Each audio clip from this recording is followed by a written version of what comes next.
बिस्मिल्लाहिर्रहमानिर्रहीम। अस्सलाम वालेकुम नादरीन, आप यूट्यूब चैनल देख रहे हैं। मैं इमरान खान हूँ। नादरीन, खबरें बहुत ज़्यादा हैं, लिहाजा डायरेक्टली शुरू करते हैं। अमेरिका के टारगेट्स बदले हैं, यानी जब उन्होंने ईरान के ऊपर अटैक किया तब वो कुछ और कह रहे थे, और इस वक्त जब ईरान रिटेलिएट कर रहा है तो वो कुछ और कह रहे हैं। गुज़िश्ता 48 घंटों में बहुत कुछ ऐसा हुआ है जिससे अमेरिका हिलकर रह गया है। अगर आप डोनाल्ड ट्रंप की बॉडी लैंग्वेज देखें या अमरीकी वज़ीर जंग की आप बॉडी लैंग्वेज देखें तो आपको बहुत फ़र्क नज़र आएगा। जिस दिन अमेरिका ने अटैक किया था ईरान के ऊपर इसराइल के साथ मिलकर, उस दिन डोनाल्ड ट्रंप शाम को एक पार्टी के अंदर डांस कर रहे थे।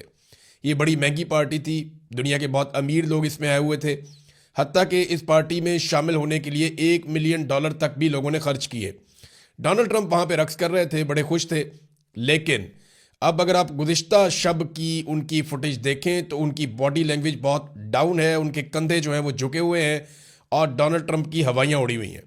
ये 48-72 घंटों के अंदर डोनाल्ड ट्रंप के साथ हुआ है, और ये सब कुछ हुआ ईरान की रिटेलिएशन की वजह से।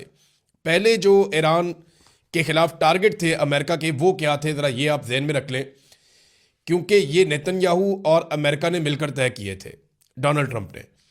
तो पहले जो टारगेट थे उनमें एक था रजीम तब्दील करना है ईरान के अंदर। ये सबसे बड़ा और मेन टारगेट था कि अपनी हुकूमत को ला के ईरान के अंदर इंस्टॉल करना है, जिसके लिए रज़ा पहलवी को तैयार किया गया। उसका इंटरनेशनल मीडिया में इमेज बनाया गया, उसके इंटरव्यूज़ करवाए गए, और इस तरीके से रज़ा पहलवी सामने भी आ जाता है, बहुत सारे स्टेटमेंट्स भी देता है। तो कोशिश ये थी कि ईरान के अंदर रजीम तब्दील कर दिया जाए, पहला टारगेट ये था। और दूसरा टारगेट था कि ईरान को मुकम्मल तौर पे निहत्ता कर दिया जाए, तमाम हथियार उनके तलफ कर दिए जाएं। ये था दूसरा टारगेट। लेकिन अब ये टारगेट बदल गए हैं, और ये आपको पता चलता है एक तो अमरीकी नायब सदर जेडी वेंस उनके स्टेटमेंट से, और दूसरा जो अमेरिका के अंदर अब बयानात आ रहे हैं लगातार, उनसे आपको पता चलता है कि अमेरिका महदूद जंग लड़ना चाहता है। यानी ये उनके नायब सदर भी कह रहे हैं, और अमेरिका से सब लोग ये कह रहे हैं कि हम जंग तवील के अंदर जाना नहीं चाहते, और ज़मीन पे तो बिल्कुल ही नहीं उतरना चाहते। और अब वो ये कहते हैं जनाब हम ईरानी बहरिया के खिलाफ कार्रवाई करना चाहते हैं, उसको तबाह करना चाहते हैं, और एटमी हथियारों से ईरान को रोकना चाहते हैं। बस, तो एटमी हथियार तो ईरान बना ही नहीं रहा था। ये सीआईए के साबिक एजेंट्स भी कह रहे हैं, पूरी दुनिया में ये बताया जा रहा है कि अगर ईरान के अंदर कोई वाहिद फतवा ऐसा मौजूद था, एक मजबूत आवाज़ थी जो ईरान को ये कहती थी कि एटम बम नहीं बनाना, वो शहीद होने वाले खामनाई थे। अब खामनाई की शहादत के बाद वो आवाज़ अमेरिका ने खुद ही बंद कर दी, जो ईरान को एटम बम बनाने से रोक रही थी। ईरान के बाद देखें जो इंटरनेशनल रिपोर्ट्स हैं ना, उसके मुताबिक 60% तक अफजूदा यूरेनियम मौजूद है।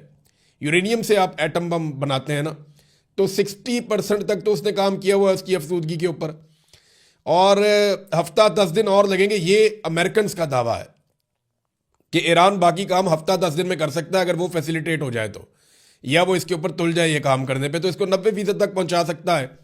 अब 460 किलो यूरेनियम ईरान के ऊपर एलिगेशन लगता है कि उसके पास है, और इससे वो 11 एटम बम बना सकता है। अब इससे कितनी बड़ी तबाही हो सकती है।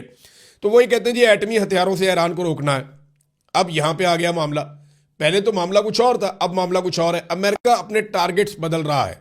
यानी चलो आप ये देख लेना कि अंगूर खट्टे हैं, ये मिसाल आपने सुनी होगी कि लोमड़ी छलांगे मारती है, जब वो नहीं काबू आते तो कहती है अंगूर खट्टे हैं। तो अमेरिका अपने असल टारगेट्स अचीव नहीं कर सका। अमेरिका के अंदर एक बहस चल रही है, और ये बार बार चल रही है, और सब ये कह रहे हैं कि इसराइल ने अमेरिका को इस लड़ाई के अंदर फंसाया है। नेतन्याहू ने अमेरिका के दौरे किए, डोनाल्ड ट्रंप के साथ उनके शानदार ताल्लुकात हैं, दोनों एक दूसरे की बहुत तारीफें करते हैं, और दोनों को कामयाबियां मिल भी रही थी। तो डोनाल्ड ट्रंप को दो चीज़ों का खदशा है। एक तो एप्स्टीन फाइल का बड़ा सीरियस इशू उठा हुआ है अमेरिका में।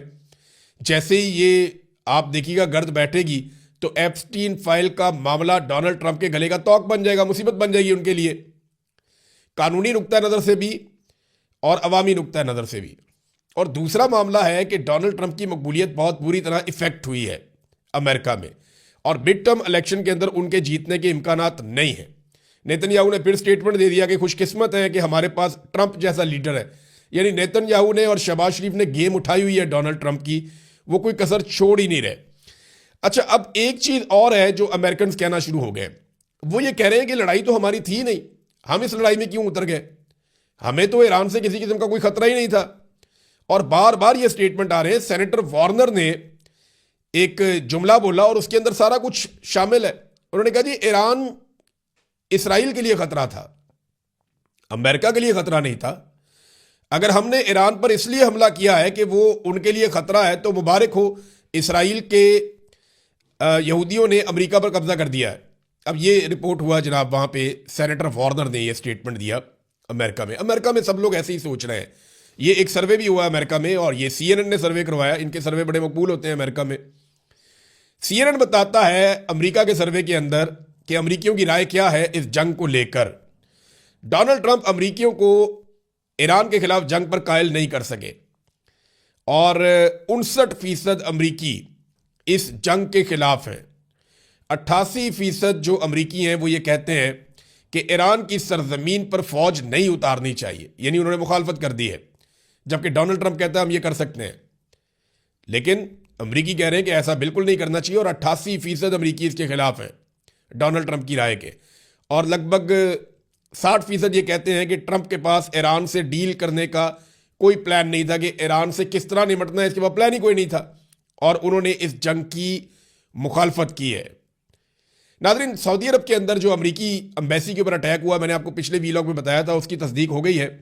और अब कुछ इत्तलात आ रही हैं जो मुझे वहाँ पे मकामी सोर्सेज ने बताया। उन्होंने कहा जी कि वहाँ पे अमरीकी फ़ौजी और दीगर लोग भी मौजूद थे एम्बेसी के अंदर।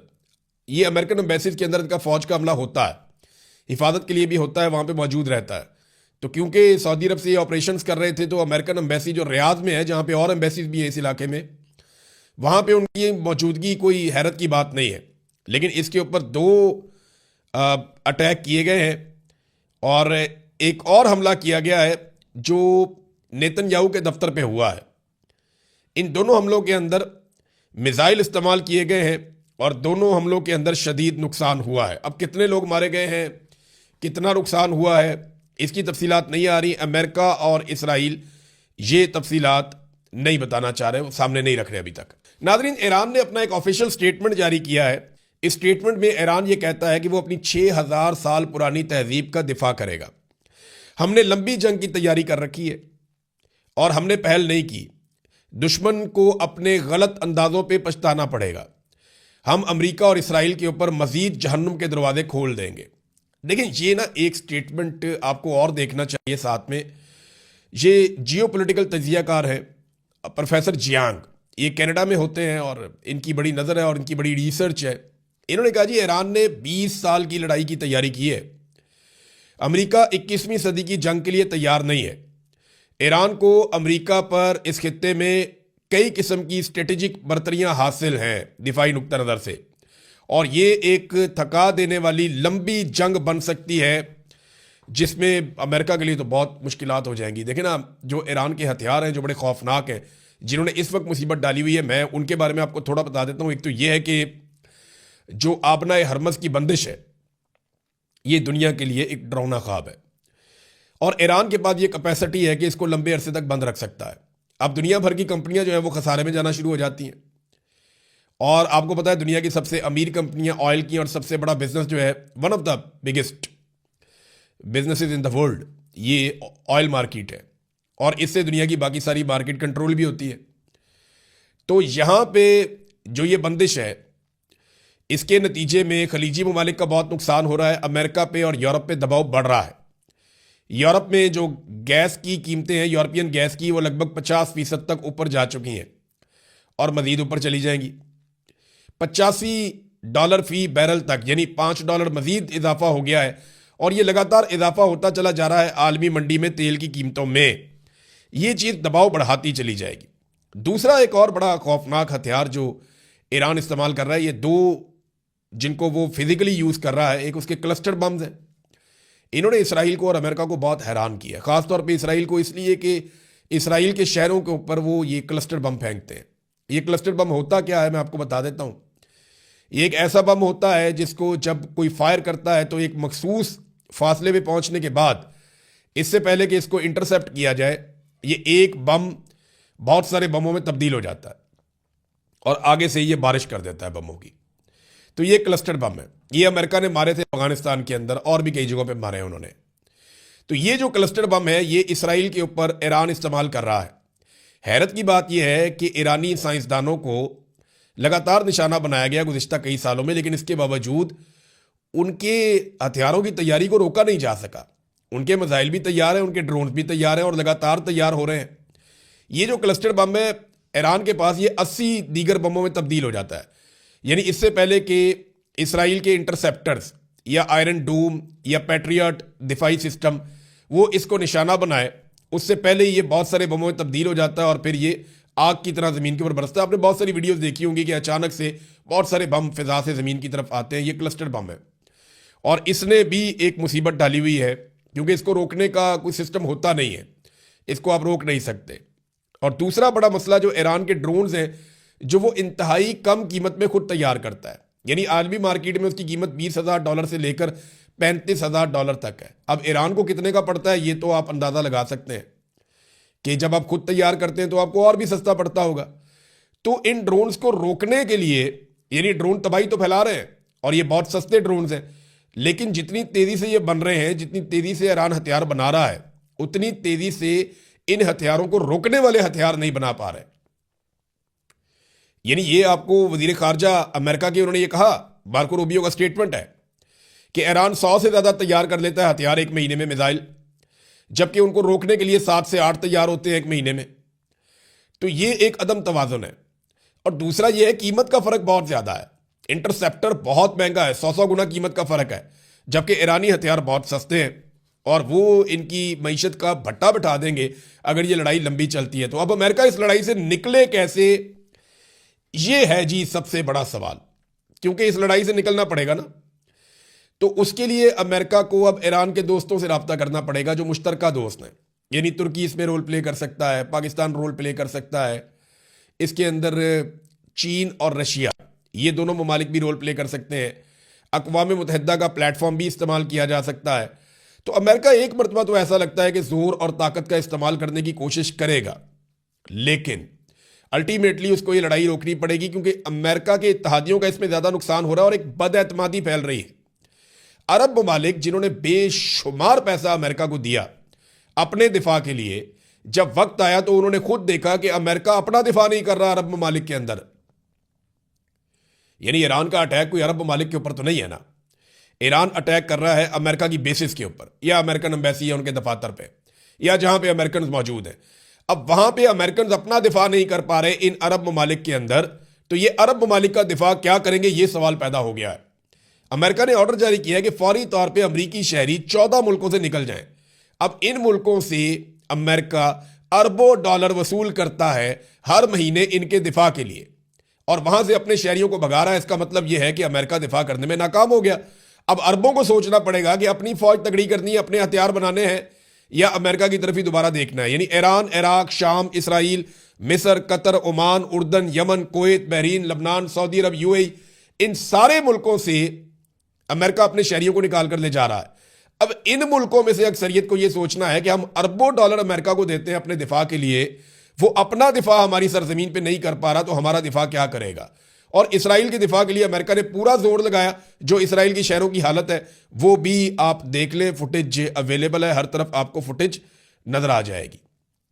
इराक में एक ग्रुप है, मज़ामती ग्रुप, उन्होंने इराक में एक होटल है जहां पे अमरीकी फौजी मौजूद थे, उसको निशाना बनाया है।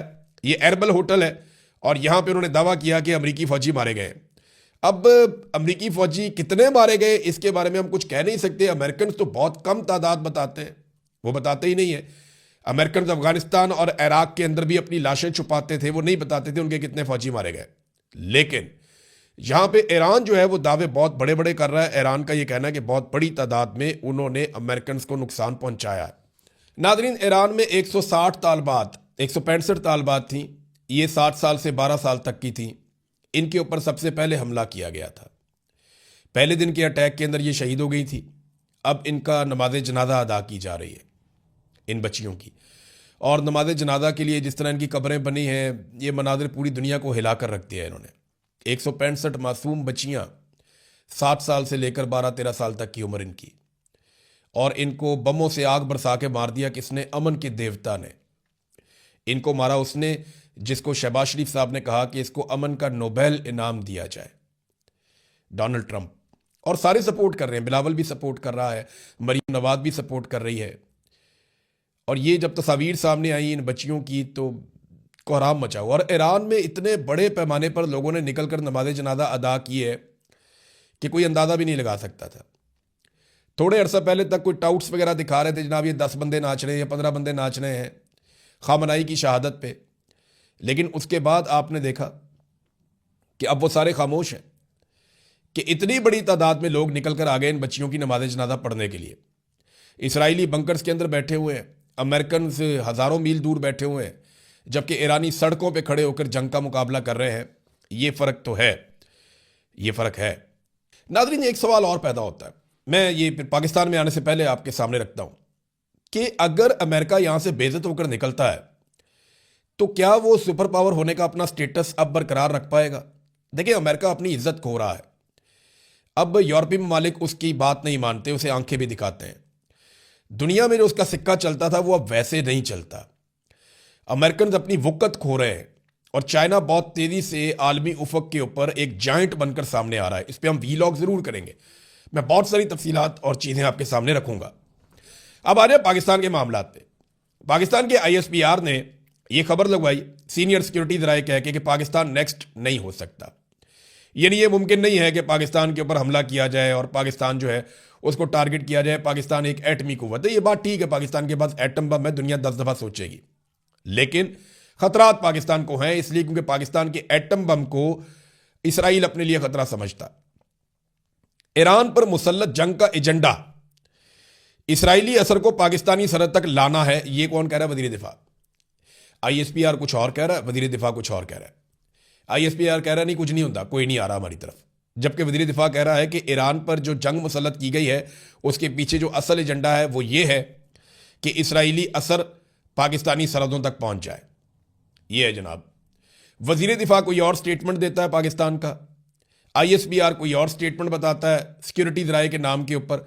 तो यहां पे कंफ्यूजन है, लेकिन एक चीज़ की कंफ्यूजन बिल्कुल नहीं है। दो मुतालबात बहुत ज़्यादा जोर पकड़ रहे हैं पाकिस्तानी हुकूमत पर। नंबर एक, बोर्ड ऑफ पीस से निकल जाएं फौरी तौर पे। नंबर दो, जो नोबेल इनाम की नामजदगी आपने की है वो वापस ले लें, क्योंकि ट्रंप की अमेरिका में जो हालत हो रही है ना, अब पाकिस्तानी रजीम को चाहिए कि आहिस्ता आहिस्ता अब ट्रंप से कोई थोड़ा बहुत फासला बना लें। इमरान खान साहब के हवाले से नाजरीन कुछ अहम खबरें हैं। नंबर एक तो यह कि इमरान खान साहब की आज भी उनकी बहनों से मुलाकात नहीं करवाई गई। ये इंतहाई अफसोसनाक है। इमरान खान साहब की आंख एक ज़ाया होने की इतला आई और उसको जो है वो सरकारी ज़राए ने उसकी तस्दीक की। उसके बाद से लेकर अब तक इमरान खान साहब की उनकी फैमिली से मुलाकात नहीं करवाई जा रही और ना ही उनके मुआलिजीन से उनकी मुलाकात करवाई जा रही है। और अदालत में केस किया, लाहौर हाई कोर्ट में आज केस लगा हुआ था, जैसा कि हमने आपको कल बताया था। तो एक हफ्ते की मजीद तारीख दे दी अदालत ने। अब ये वही अदालतें हैं जो नवाज शरीफ के लिए एक एक दिन के बाद समात करके ये कहती थी कोई गारंटी दे, बताए अगर इसको कुछ हो गया तो क्या करेंगे। उधर एक लीडर की आंख ज़ाया हो गई और ये अदालत ने होश के नाखून नहीं ले रही। और जो आंख ज़ाया हुई वो सरकारी ज़राए से मैं बता रहा हूं आपको, ज़ाती तौर पे तो मुझे नहीं पता, लेकिन सरकारी ज़राए ये बात बताते हैं। तो जो अदालत नवाज शरीफ के लिए गारंटियां मांगती थी वो अब एक एक हफ्ते की तारीखें मांग रही है। ये अदालतों की हालत है। लेकिन रात कितनी भी अंधेरी हो ना, सुबह आ जाती है। जब आपके पास सबूत ना हो ना तो आप बिलाखिर हार जाते हैं। इमरान खान और बुशरा बीबी की जमानत कबल अज गिरफ्तारी की दरखास्तों के फैसले जारी हो गए, उन्हें जमानतें मिल गई थी, मैंने आपको बताया था। लेकिन आपको अजीबोगरीब बातें बताता हूं कि तोशा खाना वाली जो जाली रसीदों के मामले के ऊपर इमरान खान साहब पे केस बनाया हुआ था जिसपे जमानत नहीं मिल रही थी, उस पे प्रोसिक्यूशन ने अदालत में बताया कि हमने तो रसीद सोशल मीडिया पे देखी थी। अंदाजा करें, सोशल मीडिया पे एक रसीद देखी, उसकी बुनियाद के ऊपर पर्चा कर दिया इमरान खान पे और जनाब पकड़ लो इमरान खान को। और ये रसीदें आज तक अदालत में पेश ही नहीं की और ना इनका कोई फोरेंसिक करवाया गया। उन्होंने कहा जनाब हमने तो सोशल मीडिया पे देखी थी। फिर 9 मई वाला बयानिया भी उड़ा दिया। उन्होंने कहा जी फौज के खिलाफ इमरान खान साहब का ऐसा कुछ है ही नहीं, कोई ऐसे बयानात है ही नहीं, कोई तकरीर या सबूत अदालत में आप पेश ही नहीं कर सके आज तक, लिहाजा ये भी फारिग कर दिया उन्होंने। 9 मई एहतजाज और इक़दाम कत्ल के मुकदमात में भी प्रोसिक्यूशन कोई सबूत इमरान खान के खिलाफ पेश नहीं कर सकी। एहतजाज के मुकदमात में इमरान खान की जाए वकूआ पर मौजूदगी साबित ही नहीं होती, कोई सबूत आपने दिया ही नहीं जिससे ये हो कि इमरान खान साहब के कहने पर एहतजाज हुआ। तो अदालत ने 50-50 हज़ार के मुचलकों पर इमरान खान साहब को जमानत दे दी। ये इनके मुकदमात की हालत है। ये आसिम मुनीर साहब ने ज़बरदस्ती इमरान खान साहब को जेल में रखा हुआ है। अगर अदालतें इंसाफ देना और मेरिट के ऊपर इन केसों को चलाएं तो 24 से 48 घंटों में इमरान खान साहब बनी गाला में होंगे और बेशुमार लोग उसके चंद दिन के अंदर जेलों में होंगे, चाहे इस्तिस्ना लिया हुआ हो। अब तक के लिए इतनी, अपना ख्याल रखिएगा, अपने चैनल का भी। अल्लाह हाफ़िज़।